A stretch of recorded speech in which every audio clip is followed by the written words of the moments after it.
Welcome to Banking Law and Operation class. In this video, I discuss on features of promissory note. So last class ಅಲ್ಲಿ ನಾನು promissory note meaning ಬಗ್ಗೆ explain ಮಾಡಿದೆ. ಈ ಒಂದು class ಅಲ್ಲಿ features of promissory note. So ನಾನು already discuss ಮಾಡಿರೋ ಹಾಗೆ ಲಾಸ್ಟ್ ವಿಡಿಯೋ ಅಲ್ಲಿ negotiable instrument ಅಂದರೆ ಇಂಡಿಯಾಲಿ we recognize only 3 instruments, that is promissory note, bills of exchange and checks. ಈ ಮೂರನ್ನ ಮಾತ್ರ ನಾವು ನೆಗೋಷಿಯಬಲ್ ಇನ್ಸ್ಟ್ರೂಮೆಂಟ್ಸ್ ಅಂತೇಳಿ ಕರಿತೀವಿ. ಹಾಗಾಗಿ ಫಸ್ಟ್ ಒನ್ ಇರುವಂಥದ್ದು ನಮಗೆ ಪ್ರಾಮಿಸರಿ ನೋಟ್ ಅಂಥೇಳಿ. ಸೊ ಅದರ ಬಗ್ಗೆ ಮೀನಿಂಗ್ ನಾನು ಲಾಸ್ಟ್ ಕ್ಲಾಸಲ್ಲಿ ಎಕ್ಸ್ಪ್ಲೈನ್ ಮಾಡಿದೆ. In this video I discuss on features of promissory note. So ನಾರ್ಮಲಾಗಿ ಇಲ್ಲಿ ಏನಾಗುತ್ತೆ ಅಂತ ಹೇಳಿದ್ರೆ, ನಿಮಗೆ ಒಂದಕ್ಕೆ ಫೀಚರ್ಸ್ನ ನೀವು ತಿಳ್ಕೊಂಡ್ರೆ ಸೊ ಎಲ್ಲದಕ್ಕೂ more or less features same ಬರುತ್ತೆ. ಅಂದರೆ ಪ್ರಾಮಿಸರಿ ನೋಟ್ಗೂ ಮ್ಯಾಕ್ಸಿಮಮ್ ಫೀಚರ್ಸು ಅಪ್ಲೈ ಆಗುತ್ತೆ, ಬಿಲ್ಸ್ ಆಫ್ ಎಕ್ಸ್ಚೇಂಜಿಗೂ ಮ್ಯಾಕ್ಸಿಮಮ್ ಫೀಚರ್ಸ್ ಅಪ್ಲೈ ಆಗುತ್ತೆ, ಚೆಕ್ಸ್ಗೆ ಮ್ಯಾಕ್ಸಿಮಮ್ ಫೀಚರ್ಸ್ ಏನೇನು ಕಾಮನ್ ಫೀಚರ್ಸ್ ಇದೆ ಅದೆಲ್ಲ ಅಪ್ಲೈ ಆಗುತ್ತೆ. ಹಾಗಾಗಿ ಫೀಚರ್ಸನ್ನು ನೀವು ಒಂದಕ್ಕೆ ನೋಡ್ಕೋಬೇಕಾಗುತ್ತೆ, ಯಾವುದಾದ್ರೂ ಒಂದಕ್ಕೆ. ಮೋರ್ ಆರ್ ಲೆಸ್ ಅದನ್ನು ನೀವು ಯಾವುದಿಗೂ ಇನ್ಕ್ಲೂಡ್ ಆಗಿರುತ್ತೆ, ಯಾವುದು ಎಕ್ಸ್ಕ್ಲೂಡ್ ಆಗಿರುತ್ತೆ ಅದನ್ನು ನೀವು ಇನ್ಕ್ಲೂಡ್ ಆಗಿದ್ರೆ ಇನ್ಕ್ಲೂಡ್ ಮಾಡ್ಕೊಳ್ಳಿ, ಎಕ್ಸ್ಕ್ಲೂಡ್ ಆಗಿದ್ರೆ ಎಕ್ಸ್ಕ್ಲೂಡ್ ಮಾಡಿ. ಸೊ ಈಗ I will move on to features of promissory note. This is the form of promissory note or specimen of promissory note. So last ವಿಡಿಯೋಲ್ಲೂ ಇದನ್ನು ನಾನು ಎಕ್ಸ್ಪ್ಲೈನ್ ಮಾಡಿದೆ. ಪ್ರಾಮಿಸರ್ ಅಂದರೆ ಯಾರು ದುಡ್ಡು ಕೊಡಬೇಕಾಗಿದೆಯೋ ಅವನು ಪ್ರಾಮಿಸ್ ಮಾಡ್ತಿರುವಂಥದ್ದು ರಾಜ್ಕುಮಾರ್ ಅಂತೇಳಿ. ಐ ಪ್ರಾಮಿಸ್ ಅಂದರೆ mister Rajkumar is promising to pay 50,000 after 6 months. ಯಾರಿಗೆ ಪ್ರಾಮಿಸ್ ಮಾಡ್ತಿರೋದು? ರಾಹುಲ್ ಸೋನಿಗೆ. ರಾಹುಲ್ ಸೋನಿ ಈಸ್ ಪ್ರಾಮಿಸಿ, ಅಥವಾ ಅವನು ದುಡ್ಡು ಬರಬೇಕಾಗಿರುವಂಥವನು, ಅಂದರೆ ಕ್ರೆಡಿಟಾರ್ ಅಂತ ಇಟ್ಕೊಳ್ಳಿ. ಪ್ರಾಮಿಸರ್ ಅಂತ ಹೇಳಿದ್ರೆ ಡೆಟಾರ್ ಅಂತ ನಮ್ಮ ಕಾಮನ್ ಲ್ಯಾಂಗ್ವೇಜ್, ಅಂದರೆ ಕಾಮರ್ಸ್ ಲ್ಯಾಂಗ್ವೇಜಲ್ಲಿ ಹೇಳೋದಾದರೆ.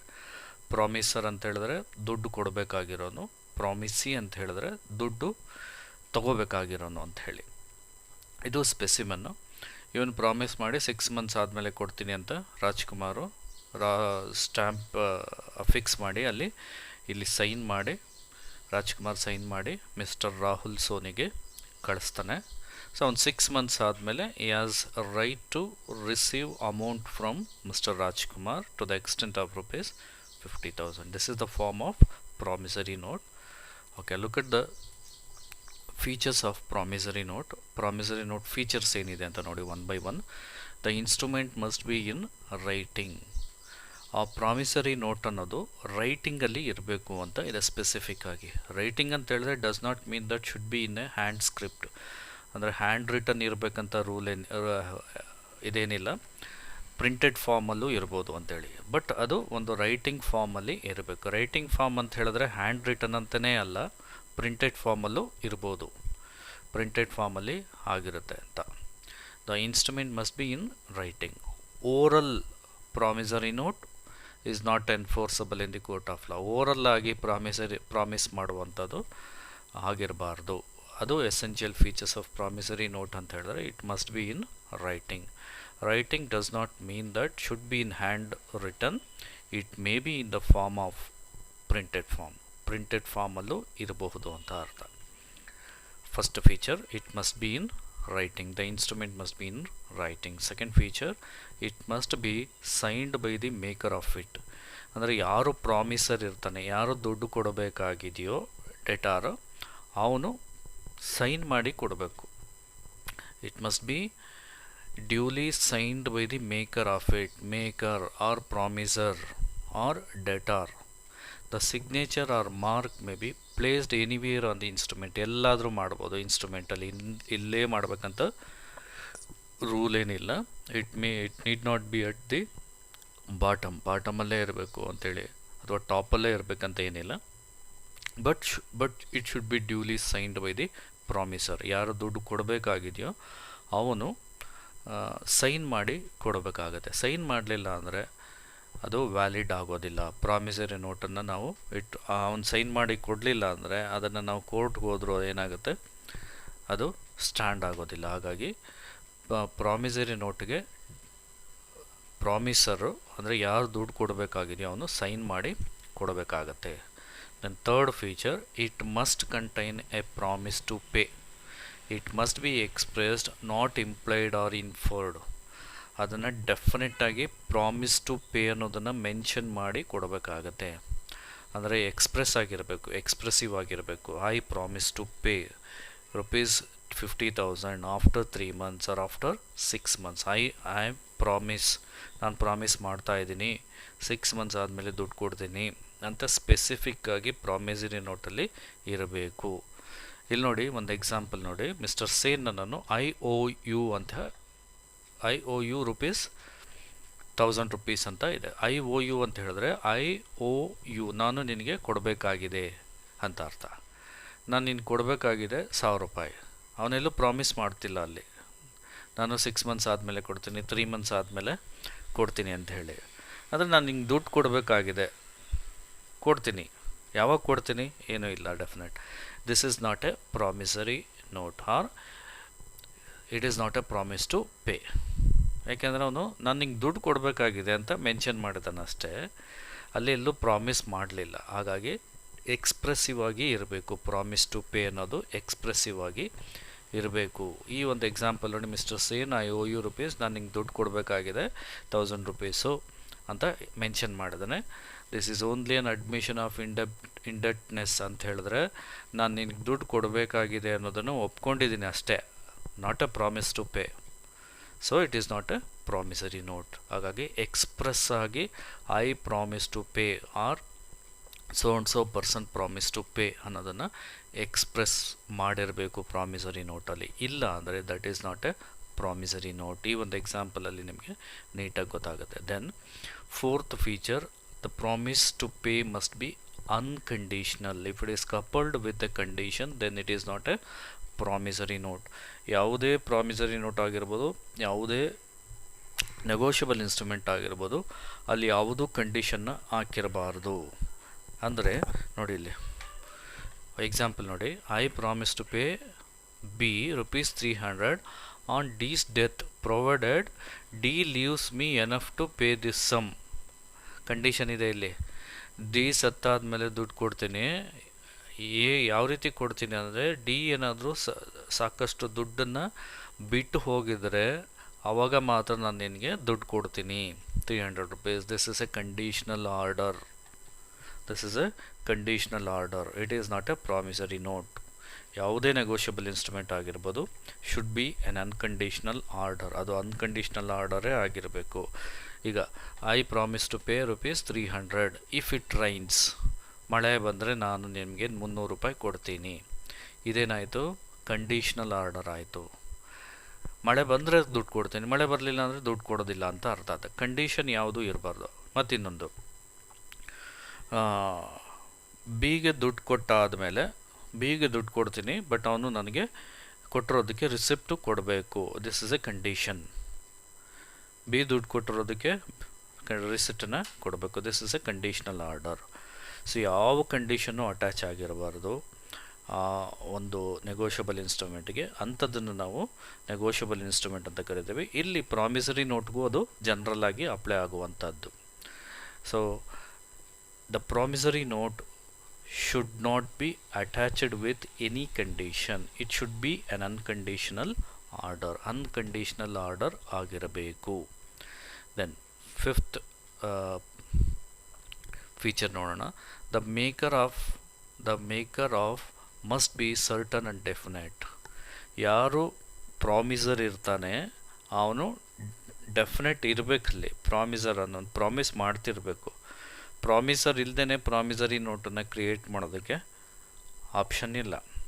So the maker must be certain and definite. ಯಾರು ಮೇಕರ್ ಇದ್ದಾನೆ, ಮೇಕರ್ ಅಂದರೆ ಯಾರು ಇಲ್ಲಿ ಪ್ರಾಮಿಸರ್ ಅಂಥೇಳಿ, ಯಾರು ಪ್ರಾಮಿಸರ್ ಇದ್ದಾನೆ ಅವನು ಸರ್ಟನ್ ಅಂದರೆ ಡೆಫಿನೆಟ್ ಅಂತ ಅರ್ಥ ಇರಬೇಕು. ಮೇಕರೇ ಇಲ್ಲ ಅಂದರೆ promissory note cannot be executed. Promissory ನೋಟನ್ನ ಎಕ್ಸಿಕ್ಯೂಟ್ ಮಾಡೋದಕ್ಕೆ ಆಗೋದಿಲ್ಲ.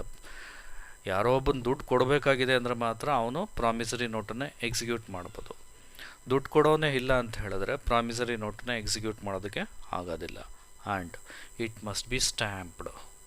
ಅದಕ್ಕೆ revenue stamp according to Indian stamp act ಏನು ಪ್ರಾವಿಷನ್ ಇದೆಯೋ, ಎಷ್ಟು ಸ್ಟ್ಯಾಂಪ್ ಡ್ಯೂಟಿ ಇದೆಯೋ ಅಥವಾ ಸ್ಟ್ಯಾಂಪ್ ಎಷ್ಟಕ್ಕೆ ಅವನು ಅಫಿಕ್ಸ್ ಮಾಡಬೇಕಾಗಿದೆಯೋ ಅಷ್ಟನ್ನು ಅವನು ಅಫಿಕ್ಸ್ ಮಾಡಿರಬೇಕಾಗುತ್ತೆ ಪ್ರಾಮಿಸರಿ ನೋಟಲ್ಲಿ. ನಾರ್ಮಲಾಗಿ ಇಲ್ಲೇನಾಗಿರ್ತಂದರೆ ರೆವಿನ್ಯೂ ಸ್ಟ್ಯಾಂಪನ್ನು ಫಿಕ್ಸ್ ಮಾಡಿರ್ತೀವಿ ಇಂಡಿಯಾದಲ್ಲಿ, ಅಥವಾ ಅದು ಬಿಟ್ಟು ಬೇರೆ ಇನ್ನೇನಾದರೂ ಸ್ಟ್ಯಾಂಪ್ ಡ್ಯೂಟಿ ಇಷ್ಟು ಪೇ ಮಾಡಬೇಕು ಅಂತ ಇದ್ದರೆ ಅವಾಗ ಅಷ್ಟನ್ನು ಪೇ ಮಾಡಬೇಕಾಗತ್ತೆ ಅವನು. ಇಟ್ ಮಸ್ಟ್ ಬಿ ಸ್ಟ್ಯಾಂಪ್ ಡೆಫಿನೆಟಾಗಿ ಅಫಿಕ್ಸ್ ಆಗಿರಬೇಕು ಅಂತ ಹೇಳಿ. Then the sum of money must be certain. ಎಷ್ಟು ದುಡ್ಡು ಕೊಡಬೇಕಾಗಿದೆ ಅದು ಡೆಫಿನೆಟ್ ಆಗಿರಬೇಕು. ಸರ್ಟನ್ ಅಂತ ಹೇಳಿದ್ರೆ ಡೆಫಿನೆಟ್. ನಾನು ನಿಮಗೆ 5 ತಿಂಗಳಾದ ಮೇಲೆ 5,000 ಪ್ಲಸ್ ಕೊಡ್ತೀನಿ, 5,000 ಮೋರ್ ದ್ಯಾನ್ 5,000 ಕೊಡ್ತೀನಿ, ಮೋರ್ ದ್ಯಾನ್ 10,000 ಕೊಡ್ತೀನಿ, ಲೆಸ್ ದ್ಯಾನ್ 10,000 ಕೊಡ್ತೀನಿ. ಇದು ಡೆಫಿನೆಟ್ನೆಸ್ ಇಲ್ಲ. ಎಷ್ಟು ಅಂತ ಡೆಫಿನೆಟ್ಟಾಗಿ ಮೆನ್ಷನ್ ಮಾಡಿರ್ಬೇಕು. ಸಪೋಸ್ 10,902 ರುಪೀಸ್ ಅಂದರೆ 10,902 ರುಪೀಸ್ ಕ್ಲಿಯರ್ ಕಟ್ಟಾಗಿ ಪ್ರಾಮಿಸರಿ ನೋಟಲ್ಲಿ ಇರಬೇಕು. ಡೆಫಿನೆಟ್ನೆಸ್ ಇರಬೇಕು. The money payable must be certain. ಎಷ್ಟು ಪೇಮೆಂಟ್ ಮಾಡಬೇಕಾಗಿದೆ ಅದು ಡೆಫಿನೆಟ್ಟಾಗಿ ಮೆನ್ಷನ್ ಮಾಡಿರಬೇಕು. ಸಪೋಸ್ 50,221 ರುಪೀಸ್ ಅಂತ ಹೇಳಿದ್ರೆ ಎಕ್ಸಾಕ್ಟಾಗಿ ಅಷ್ಟು ಮೆನ್ಷನ್ ಮಾಡಿರಬೇಕು. I promise to pay 50,000 more than 50,000 rupees after 6 months. This is not a promissory note. ಅದು ಪ್ರಾಮಿಸರಿ ನೋಟ್ ಆಗೋದಿಲ್ಲ. Money payable must be certain. ನೋಡಿ, I promise to pay a sum of money on the occasion of his marriage. Sum of money ಅಂತ ಇದೆ. Some ಅಂದರೆ ಎಷ್ಟಾದರೂ ಆಗಿರ್ಬೋದು. ಹಾಗಾಗಿ ಡೆಫಿನೆಟ್ನೆಸ್ ಇಲ್ಲ ಇಲ್ಲಿ. ಹಾಗಾಗಿ ಇದನ್ನು ನಾವು ಪ್ರಾಮಿಸರಿ ನೋಟ್ ಅಂತ ಕರೆಯೋದಿಲ್ಲ. Then the payment must be in the legal tender money of India. ಲೀಗಲ್ಲಾಗಿ ಟೆಂಡರ್ ಮಾಡುವಂಥದ್ದೇ ಆಗಿರಬೇಕು. ನಾವಿಲ್ಲಿ ತೊಗೊಂಬಂದು ಡಾಲರ್ನ ಕೊಡುವಂಥದ್ದು ಅಥವಾ ಬೇರೆ ಇನ್ಯಾವುದೋ ಕರೆನ್ಸಿನ ಯೂಸ್ ಮಾಡುವಂಥದ್ದು ಇಲ್ಲಿ that is not tendered in India. ಈಗ ಇಂಡಿಯಾದಲ್ಲಿ ಯಾವುದು ಚಲಾವಣೆಯಲ್ಲಿ ಇರುತ್ತೆ ಅದನ್ನೇ ಕೊಡಬೇಕಾಗತ್ತೆ, ಆ ಒಂದು ಕರೆನ್ಸಿಯಲ್ಲೇ ಕೊಡಬೇಕಾಗತ್ತೆ. ಅದನ್ನು the payment must be in the legal tender of money in India. Certain quantity of goods or foreign ಮನಿನ ಕೊಡುವಂಥದ್ದು ಅಥವಾ ಗೂಡ್ಸ್ ಕೊಡುವಂಥದ್ದು. This is not a promissory note.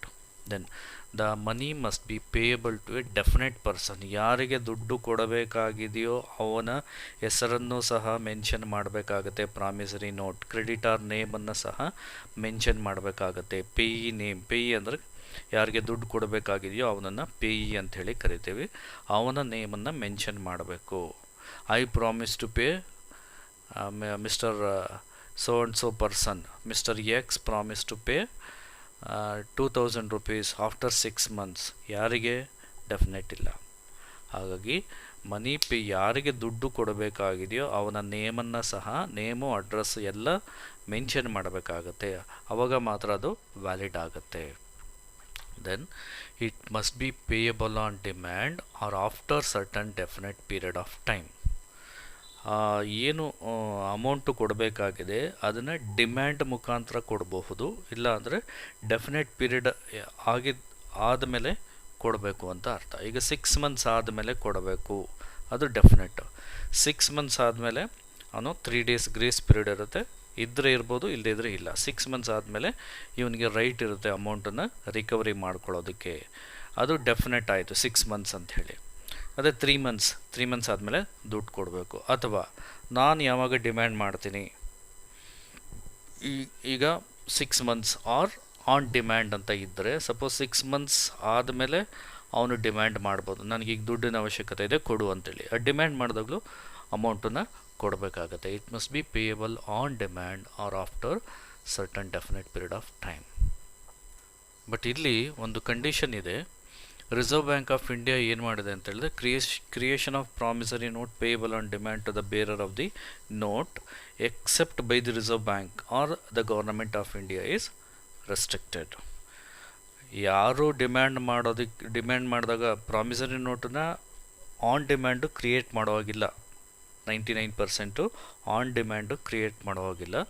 But definite ಪೀರಿಯಡ್ಗೆ ಕ್ರಿಯೇಟ್ ಮಾಡಬೇಕಾಗತ್ತೆ promissory note. But Reserve Bank of India ಮತ್ತು government of India ಅವರು create ಮಾಡ್ಬೋದು promissory ನೋಟನ್ನು. ಯಾವ ರೀತಿ ಅಂತ ಹೇಳಿದ್ರೆ ಆನ್ ಡಿಮ್ಯಾಂಡು ನಾವು ಪೇ ಮಾಡ್ತೀವಿ ಅಂತೇಳಿ ಅವರು ಪ್ರಾಮಿಸ್ ಮಾಡ್ಬೋದು. ಯಾರು? Reserve Bank of India, government of India. But R B I ಬೇರೆ ಇನ್ನೆಲ್ಲರಿಗೂ ಪ್ರೊಹಿಬಿಟ್ ಮಾಡಿದೆ, ಅಂದರೆ ರದ್ದು ಮಾಡಿದೆ, ಅಂದರೆ ನಿಷೇಧ ಮಾಡಿದೆ ಅಂಥೇಳಿ. Reserve Bank of India acts prohibits the creation of promissory note payable on demand to the bearer of the note. So ಇದು ಜ್ಞಾಪಕ ಇಟ್ಕೋಬೇಕು. ಇದಿಷ್ಟು ಫೀಚರ್ಸ್. ಸೊ ಸ್ಪೆಸಿಮನ್ ಇನ್ನೊಂದು ಸರಿ ನೋಡ್ಕೊಬಿಡಿ. ಇದು specimen. So with this I conclude today's session. Thank you.